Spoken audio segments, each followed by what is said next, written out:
this is an iHeart podcast. Guaranteed human. It's an Olympics you'll never forget. Prime time in Milan. The moments. Chloe Kim with the gold medal flex. The stars. Ilya Malinin. Out of this world. The spectacle from beautiful northern Italy with very special guests every night of the Olympics. Experience the world's biggest show. Prime time in Milan, tonight 8/7 Central on NBC and Peacock. The big game commercials are basically must-see TV. This year, Elf Cosmetics went all out with an absurdly funny telenovela called Melissa. It stars Melissa McCarthy, Nicholas Gonzalez, Itati Cantoral, and Elf Glow Reviver Lip Oil. The Elf Glow Reviver Lip Oil is an ultra-glossy tinted lip oil that nourishes, hydrates, and enhances your lips' natural color. Watch the full episode of their new Elf novela on soyunbaño.com. Ever wonder why so many people regain weight after stopping a GLP-1? Up to 40% of the weight lost can come from lean muscle. This weakens the body, slows metabolism, and makes it easier to put the pounds back on, creating a cycle of dependency. Prolon's 5-day fasting-mimicking diet offers a drug-free way to maintain results and support long-term metabolic health. In just 5 days, it activates fasting pathways to burn fat, protect muscle, and rejuvenate cells, all while letting you enjoy real food. Get 15% off plus a $40 bonus gift when you subscribe at prolonlife.com/iHeart. That's prolonlife.com/iHeart. You see it instantly. It's Coldwater Creek, the mark of exceptional workmanship and signature touches inspired by a Mountain West heritage. Distinctive styles created from quality fabrics, silhouettes perfected with just the right drape, feel-good fits offering ease of movement, and thoughtful details to elevate your look. Coldwater Creek's authenticity is embodied in every piece, embracing its confident spirit that carries through to today. Discover Coldwater Creek clothing, designed to fit your life the way you want. For a wardrobe you can count on season after season, visit coldwatercreek.com. Shop the new spring collection at 20% off $75 or more with code IHEART20.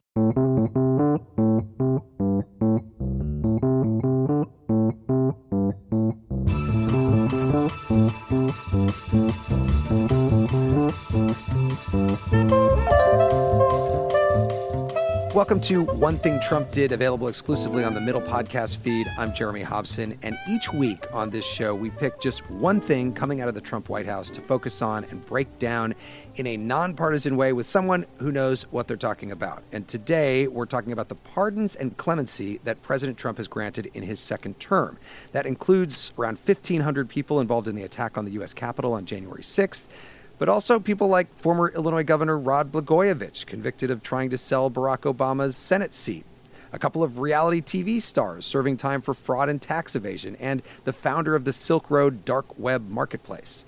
By any measure, the president is using the pardon power in a very different way than his predecessors, including Gerald Ford, who famously pardoned Richard Nixon in 1974 to avoid contentious trials and to put Watergate in the rearview mirror.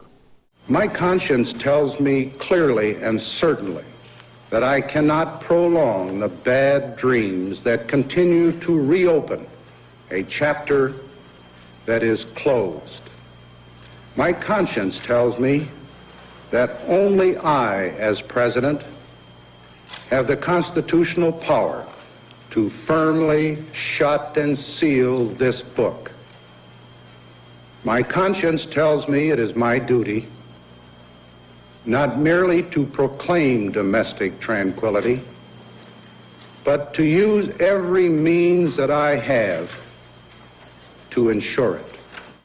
Joining me now is Emily Davies, a reporter for the Washington Post who's been covering Trump's pardons. Emily, great to have you on. Thank you for having me.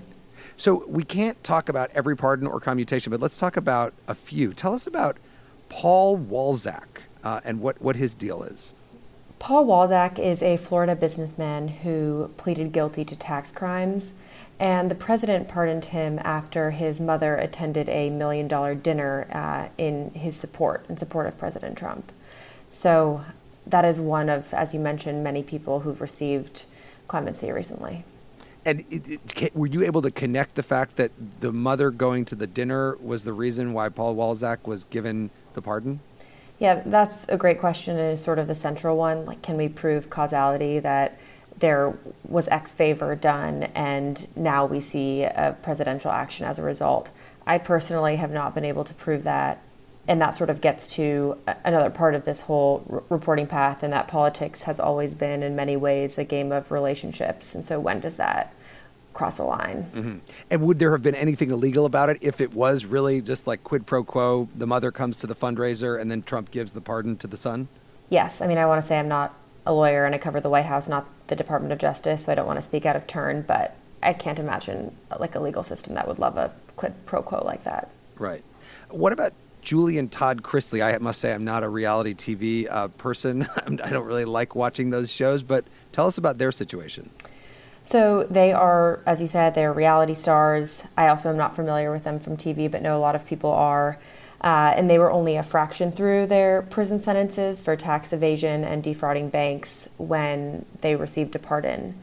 I've actually been told by a few people that that pardon looks really corrupt, but in some ways maybe was more complicated. I've not been able to get into the fine print there, but some folks who have been reliable in the past said that. So I think that's interesting and worth pointing out. Their case was brought to the attention of the pardon czar when their daughter, Savannah Chrisley, who spoke at the Republican National Convention in support of President Trump, approached her and convinced her that it was a good case to take up.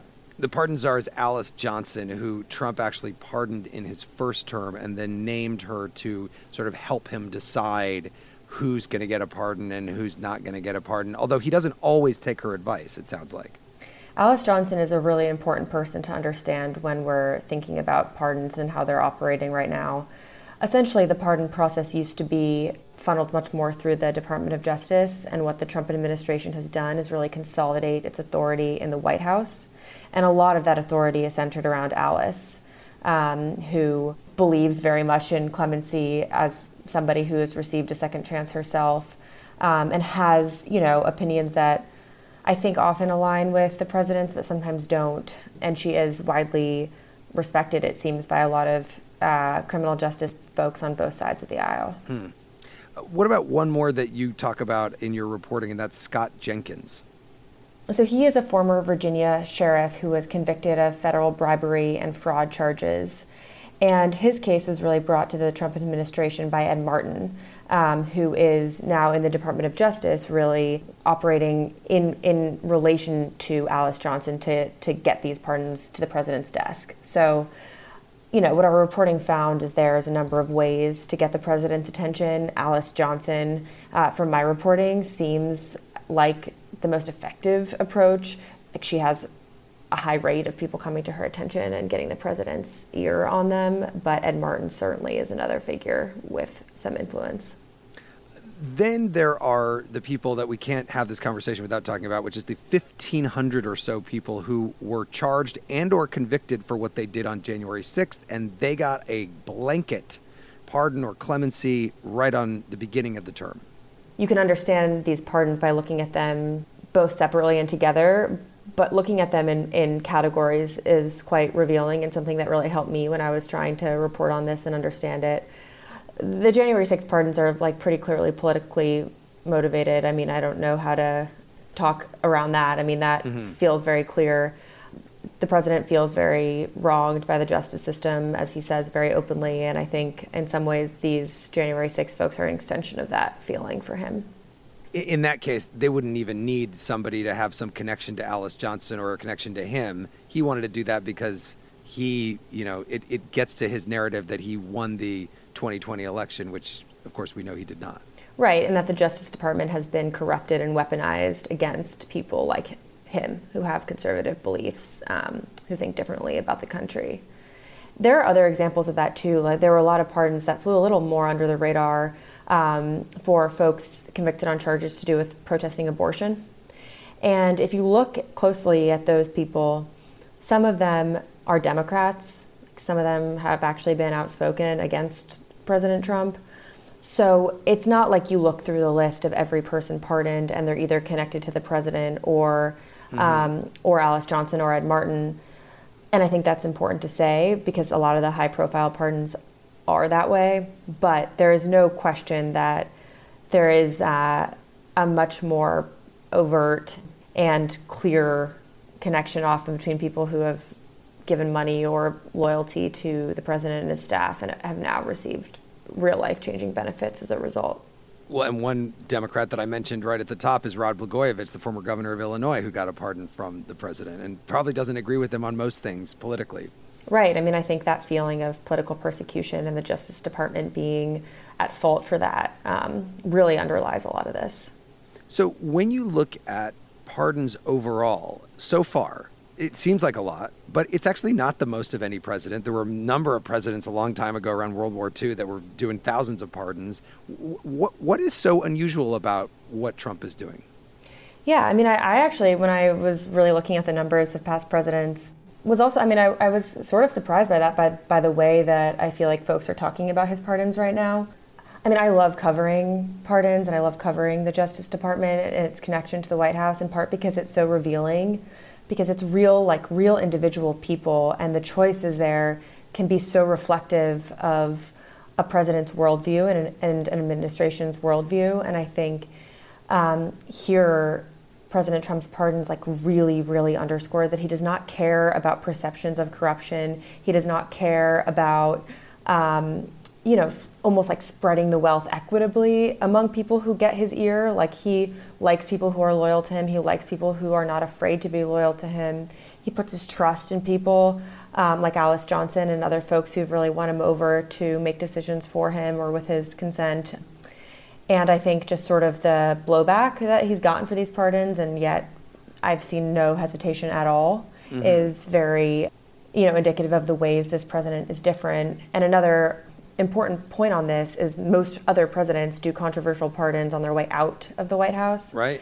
And this is really early in his term, and he's sort of able to just push through any sort of politicization that might be a problem for him and just keep going.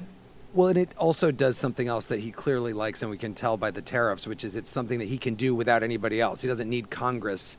He's got the power to pardon people whenever he wants. Right. And I talked to a lot of professors and experts, some of them who lean far more liberal, and they said to me, look, I'm going to start by telling you nothing here is outside of his jurisdiction. He has control over who he pardons. That's the way it goes. And so here we are. What does he get out of it? That's a great question, and is one I'm trying to figure out. I mean, I think, as you implied earlier, there's a question of if he's getting money or people close to him are getting money. I've not proven that. I don't feel comfortable saying that's the case, but there are signs that suggest that is a line of inquiry that I will keep pursuing. So that's answer A. Answer B is that Trump is really a relationship-oriented president, and he has learned to, throughout his career, keep the people close who have been loyal to him, and he is doing that in certain ways with some of these folks. They also are a vehicle that allow him to make a political point. The president and his administration are very media savvy, and pardoning all of the January 6ers at once, for example, calls attention yet again to the way that event has played out in American history, how those demonstrators or rioters, depending on how you see them, behaved, how they were treated by the justice system. He's putting human faces to that, and he's again forcing the conversation and sort of flexing his power. And we should note that there are at least a few of those people who were pardoned who have already been rearrested for other things after that. Right. And have gotten into trouble with the law. Yes, very much so. And there are people who were pardoned who assaulted police officers, no question about it. And I think even quietly, some folks around the president weren't so sure about that one. I mean, the Republican Party traditionally has really backed the blue, and that is not a simple situation or decision in that way. And frankly, people that the president pardoned his first term have reoffended, and he's not really had to respond to that. It's not hurt him politically. It's not really been a problem for him. So I think that if he makes a decision that he likes and he can get away with it, he's going to do it again. Well, and that, by the way, is one of the reasons why we do this podcast, because there are so many things happening. It's very easy for the whole pardon situation to just get swept right under when we're talking about Iran or we're talking about tariffs or anything else. And it's nice to take a moment to talk about it. In a minute, we are going to hear about some of the criticism that many legal experts have brought up about these pardons and commutations. One Thing Trump Did with Washington Post reporter Emily Davies. We'll be right back.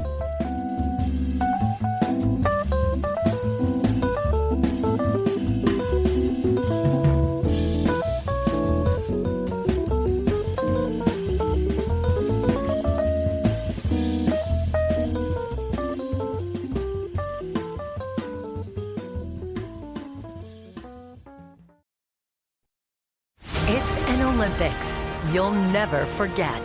Prime time in Milan. The moments. Chloe Kim with the gold medal flex. The stars. Ilya Malinin. Out of this world. The spectacle from beautiful northern Italy with very special guests every night of the Olympics. Experience the world's biggest show. Prime time in Milan, tonight 8/7 Central on NBC and Peacock.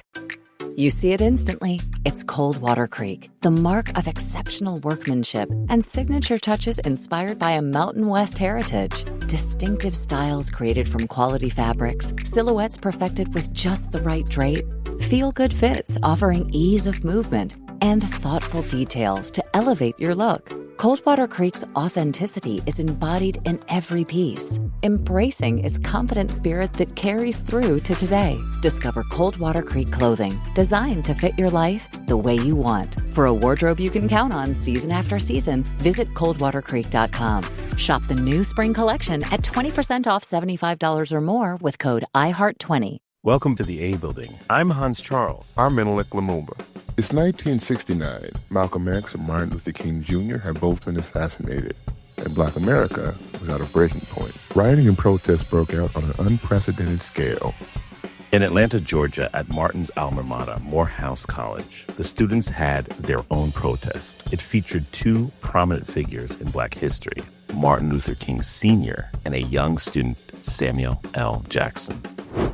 To be in what we really thought was a revolution. I mean, people were dying. 1968, the murder of Dr. King, which traumatized everyone. The FBI had a role in the murder of a Black Panther leader in Chicago.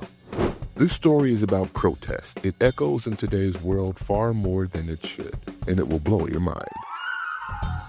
Listen to the A Building on the iHeartRadio app, Apple Podcasts, or wherever you get your podcasts. This is Ryder Strong, and I have a new podcast called The Red Weather. It was many and many a year ago in a kingdom by the sea.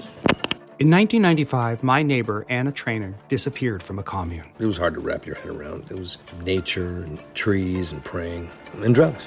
So no, I am not your guru. And back then, I lied to my parents, I lied to police, I lied to everybody. There were years, Ryder, where I could not say your name. I've decided to go back to my hometown in Northern California, interview my friends, family, talk to police, journalists, whomever I can, to try to find out what actually happened. Isn't it a little bit weird that they obsess over hippies in the woods and not the obvious boyfriend? They have had this case for 30 years. I'll teach you sons of to come around here with my wife. Boom, boom. This is The Red Weather. Listen to The Red Weather on the iHeartRadio app, Apple Podcasts, or wherever you get your podcasts. Welcome back to One Thing Trump Did exclusively on the Middle podcast feed. I'm Jeremy Hobson. This episode, we're talking about the many pardons issued by President Trump. I am joined by Washington Post reporter Emily Davies. There's one I just want to ask you about that's not a pardon, but it's the case of New York City Mayor Eric Adams. It's kind of close. The federal corruption case was dropped after Trump came into office. Do you think that situation fits into the broad scope of what we're talking about here with pardons? Yes, I think we've seen over and over again in various ways so far in this administration that the president feels deeply that he's been politically persecuted and wants to make a centerpiece of this administration his unraveling of that system. So you see it through the pardons, you see it in other ways, but yeah, I think he's got a big point to make for himself that way. He doesn't want politicians to be gone after by the Justice Department, basically. Right. And I mean, Except Joe Biden and Kamala Harris. Right. I was thinking about how to answer that question. I mean, I don't think he likes allegations of bribery or using your professional office to benefit your personal life. It seems like that category of accusations that obviously the president and his family have really weathered, that strikes a nerve with him. Right. So you just spoke a moment ago about January 6th. One of the things I think that is hard for people to understand is how someone who says they're all about law and order and says we've got to deport everyone who's in the country illegally, and then pardons all these people who assaulted police officers on January 6th, and they apparently don't have to worry about the law, or politicians who had bribery or fraud or other things, and they don't have to worry about it. What kind of criticism did you get in your reporting? What were people saying, even though it's not illegal, about why this is a bad thing, that he's pardoning all these people that were convicted of crimes? Basically, every legal expert I talked to said, it's even if what the president is trying to do is simply consolidate decision-making authority, and there's no real corruption, and there's not a quid pro quo going on. Even if all of that is the case, still a system that is dependent on so few people, like him and Ed Martin and the White House counsel's office and Alice Johnson, even that is very vulnerable to injustice, maybe is the right word, where very few people have access to that type of relief that is really profound, and a lot of people feel entitled to a look. And when the process is less formalized and less, in some ways, less bureaucratic, there are fewer guarantees of equality or equity across the board. And so that is one big concern. And in some ways, again, I love covering this stuff because the question of who gets a second chance is very foundational to how this country functions. The criminal justice system and how people who make mistakes are treated, dictates how people experience this country and experience right and wrong. Mm-hmm. And so I think there are sort of bigger questions to ask about how his thumb on the scale in the criminal justice system, how that's changing the way this country functions, whether it's, Democratic leaders now being arrested for appearing at public events and disagreeing with the president, that is a really strong statement, or immigrants and obviously the pretty extreme measures he's gone to there. The way that he's using the law is just entirely representative of how he wants to change the country. And you talk about the small number of people around him that if you get access to that person, you might have a chance of getting a pardon. It sounds like there's also an entire cottage industry of lawyers that has sprung up to help people get in touch with those people. Right. Because the question of how to get close to the president if you don't know him is very hard. Most people can't just show up at Mar-a-Lago and say hi. And so you need to find people who can do that. And so these lawyers who have relationships to him are suddenly really valuable and can charge a lot of money. Now, I will say again, I think it's important to acknowledge that I talked to many lawyers for this story who have done pro bono work and know Alice Johnson from clemency spaces and don't fit in that category of attorney. So there is certainly a cottage industry now that raises real questions about access, but there are others who are getting in other ways. What about on the positive side, I guess, if you look at this and you're a big Trump Republican, are there legitimate criticisms of the criminal justice system that Trump is bringing to light through these pardons? Are there people that you talk to who said this is so great that he's pardoning all these people and showing that the justice system is corrupt? One thing Alice Johnson is doing is taking less seriously the views of prosecutors on cases that initially convicted the folks who are now up for clemency. So if you were charged with a crime and convicted of a crime 50 years ago, there are a lot of experts who don't think that the opinion of those prosecutors from all that time ago who met you maybe one or two times should matter that much.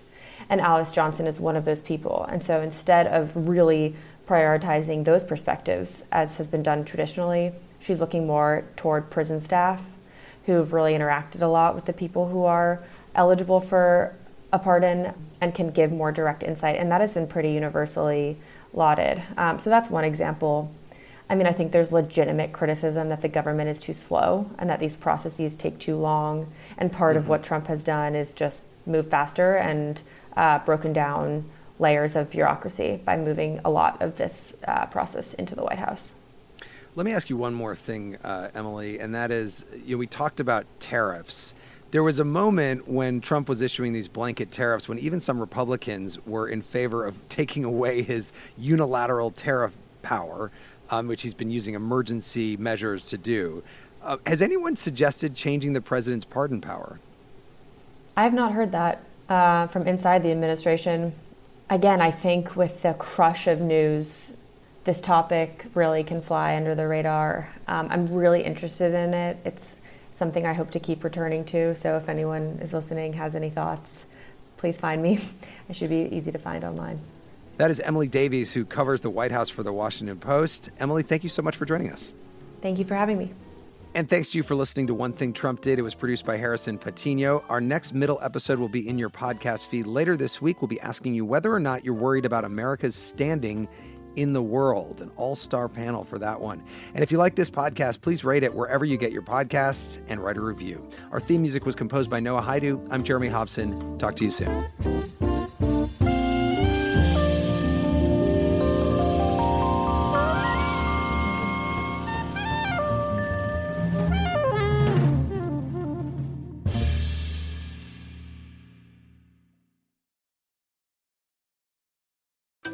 You see it instantly. It's Coldwater Creek, the mark of exceptional workmanship and signature touches inspired by a Mountain West heritage. Distinctive styles created from quality fabrics, silhouettes perfected with just the right drape, feel-good fits offering ease of movement, and thoughtful details to elevate your look. Coldwater Creek's authenticity is embodied in every piece, embracing its confident spirit that carries through to today. Discover Coldwater Creek clothing, designed to fit your life the way you want. For a wardrobe you can count on season after season, visit coldwatercreek.com. Shop the new spring collection at 20% off $75 or more with code IHEART20. Over the last couple years, didn't we learn that the folding chair was invented by Black people because of what happened in Alabama? The Montgomery Brawl. This Black History Month, the podcast Selective Ignorance with Mandy B unpacks Black history and culture with comedy, clarity, and conversations that shake the status quo. The Crown Act in New York was signed in July of 2019, and that is a bill that was passed to prohibit discrimination based on hairstyles associated with race. To hear this and more, listen to Selective Ignorance with Mandy B from the Black Effect Podcast Network on the iHeartRadio app, Apple Podcasts, or wherever you get your podcasts. 1969. Malcolm and Martin are gone. America is in crisis. And at Morehouse College, the students make their move. These students, including a young Samuel L. Jackson, locked up the members of the Board of Trustees, including Martin Luther King Sr. It's the true story of protest and rebellion in Black American history that you'll never forget. I'm Hans Charles. I'm Menelik Lumumba. Listen to The A Building on the iHeartRadio app, Apple Podcasts, or wherever you get your podcasts. I actually drive better when I'm high. It heightens my senses, calms me down.